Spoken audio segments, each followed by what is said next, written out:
With mortgage rates now at a two-year low, are we about to see a shift in the US housing market? Welcome to Market Insight. I'm David Pollard.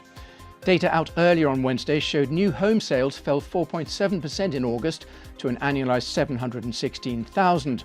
That's better than forecast and also follows a more than 10% jump the month before. This comes as separate data showed the rate on the most popular 30-year fixed-rate mortgage dropped to its lowest in about 2 years. So where next? Well, let's ask Odeta Kushi, Deputy Chief Economist at First American. Welcome, Odeta. As you mentioned in your notes, new home sales have been the bright spot in the US housing market, but builders themselves may be struggling. Can you elaborate on that for us? Absolutely. Builders have faced multiple supply side headwinds that make it difficult and challenging to break ground on new homes. We often like to look at these as the 5 L's. We have labor, lots, laws, lending, and lumber. They faced chronic housing labor shortages for many, many years, and of course, higher interest rates on development and construction loans. And so builders continue to face these challenges, but the lower interest rates that we're seeing in today's market are making them a little bit more optimistic about demand. And of course, builders are able to offer incentives on these new homes that have really helped to bring buyers off the sidelines. And to what extent do you think will those lower rates filter through to the health of the wider market in your view?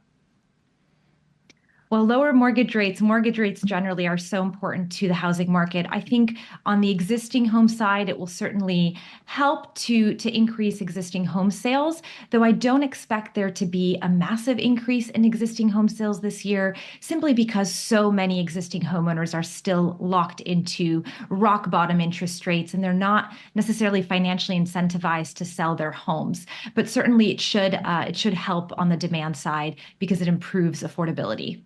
Now, obviously, prices are the other pressure here. Are they about to get even higher as rates come down, given the supply constraints that we've seen? I think that we'll see house prices. Right now, they've been moderating. On a level space, they've been reaching new highs, but in growth rates, they've been sort of moderating towards historical averages. I think because of the affordability constraints, we'll still see the price growth sort of moderate into the lower single digits. Still remain positive, but really heading towards a historical average. Now, obviously, the Fed is the other big debate at the moment. Where do we see the Fed going in light of yesterday's very poor consumer confidence reading? Did the Fed, do you think, wait too long to cut? No, I think the Fed is data dependent. They made the 50 basis point cut instead of the 25 that economists were expecting, in part because the labor market data has been indicating some weakness.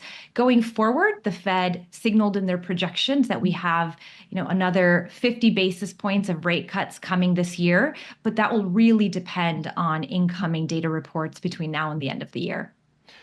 And how does inflation play through these calculations? Do you see a fairly benign reading on Friday in the PCE price index reading? And does it matter less if, as a result, is inflation less of an issue at the moment? Well, certainly the Fed has they have their dual mandate, and it's really been all about inflation until now. And now they're starting to become a little bit more concerned about the labor market generally. I think we should continue to see inflation make progress towards the Fed's 2% target. But if anything surprises to the upside on the inflation data, that might cause the Fed to reevaluate their policy for the rest of the year. So truly data dependent. Okay, we'll leave it there. Odeta Kushi of First American, many thanks for sharing your thoughts with us today. That is Market Insight. You can watch more videos on Reuters.com.